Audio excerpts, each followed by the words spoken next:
All right, what's up, party people in the place to be? It's been a few weeks. I'm gonna switch to probably 2 videos a month. You know, I think I'm gonna cut it down to about 2 videos a month. Maybe once in a while we'll hit 3, maybe 4, depending on how we're feeling. But now that we're past that, let's talk about the subject at hand. Today we're going to review this Crailtap chocolate couch-shaped board. This board has a squared off tail, a rounded nose, and it has a 13.875 wheelbase. Now, instead of having this dirty board all over my couch and the coffee table, I'm going to put that down and we are going to actually just take a look at a brand new one. Took advantage of the recent sale that Crailtap had where they were having basically 2 boards for $80, and I took a jump and grabbed 2 of the couch-shaped boards for $80. So far, I love it. I got a couple pros and a couple cons, but we're not going to get super intense. As always, you'll see some of the clips passing by of slappies and flip tricks that I was able to do while I was riding this board for about a month and a half. So, first pro is the wood feels really good. When I was younger, I couldn't ride girl and chocolate boards because I would break them almost instantly, a lot like what happened with that Zero board. So I'm happy to say the wood feels great. I don't know if they changed the wood type or what, but it feels great, so I'm really happy with that. The wheelbase is small, and it really makes flipping and spinning the board easy for me. The longer the wheelbase, the more my tricks rocket, the harder it is for me to whip them all the way around. Being 39, I'm in fairly decent shape, but hip flexors and hip abductors aren't what they used to be. The nose I felt was a really good size.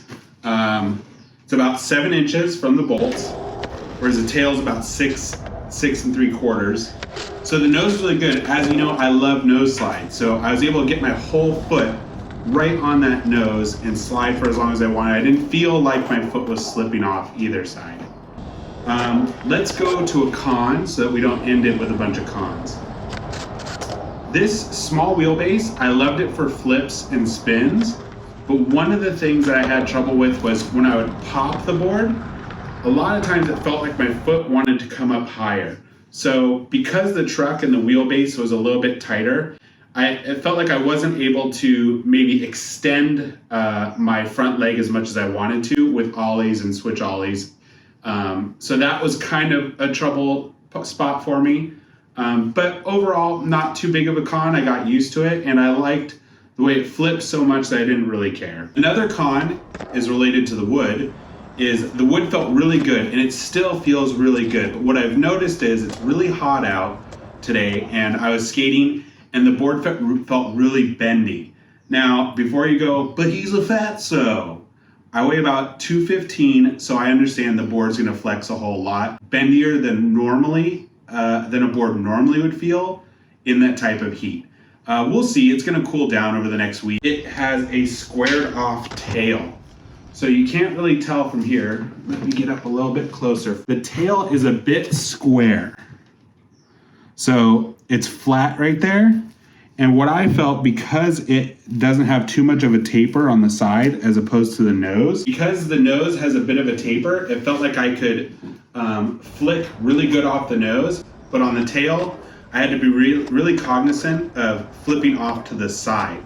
Now that's something I've talked about with the egg boards that I really like, is the pointy nose on the eggs. It allows me to be able to flick straight and I don't have to worry about flicking to the side.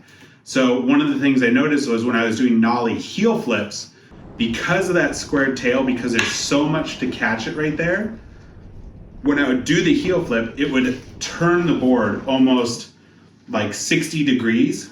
So I had to try to compensate a little more. And if you do Nollie heels, then you know by flicking out a little more, you don't feel like it's gonna actually catch your feet as much. That was my last con. It feels great to ride a girl chocolate board again.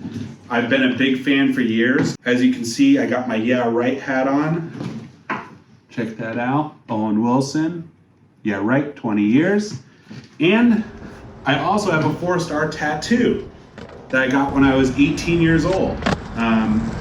So it's not a hype thing for me. I've always loved the company, always loved their legacy.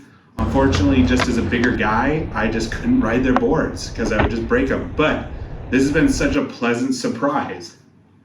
Is it enough to get me away from the eggs?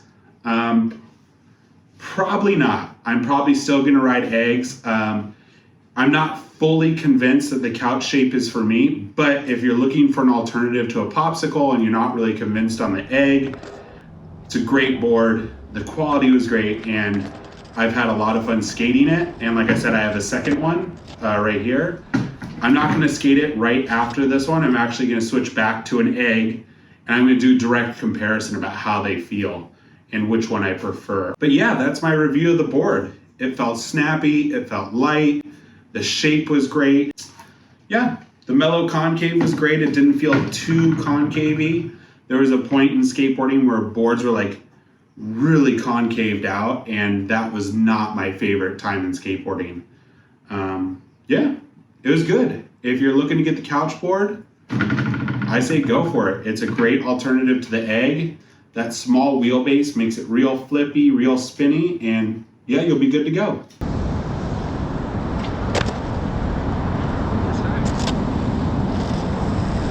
And so yeah, that's my review of this couch-shaped Crailtap board. It's a chocolate board. To address another thing that I think is like a big myth in skateboarding is that smaller boards are easier to flip. I don't agree at all. I think smaller boards take less effort to flip, but in no means are they easier. Like having a smaller board is gonna like magically make you be able to 360 flip or caballero flip or switch heel flip. You could do all that stuff with a wider board. I do think the small wheelbase helps in that situation, but to me, I don't buy into that nonsense. You could start flipping a 10-inch board with a smaller wheelbase just fine.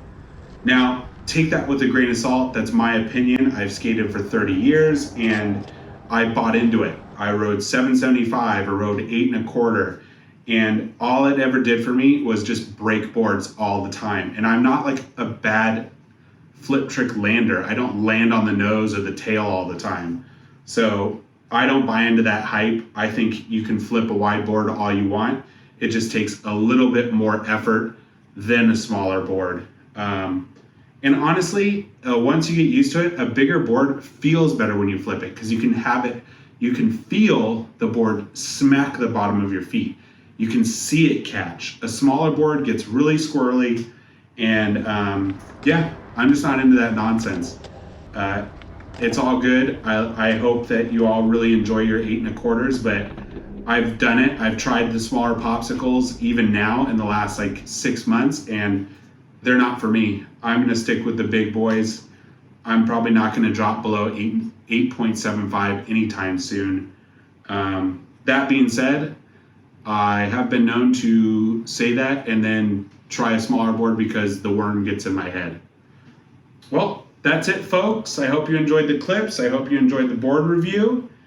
We got something special coming up for the next episode, so stay tuned. Until next time.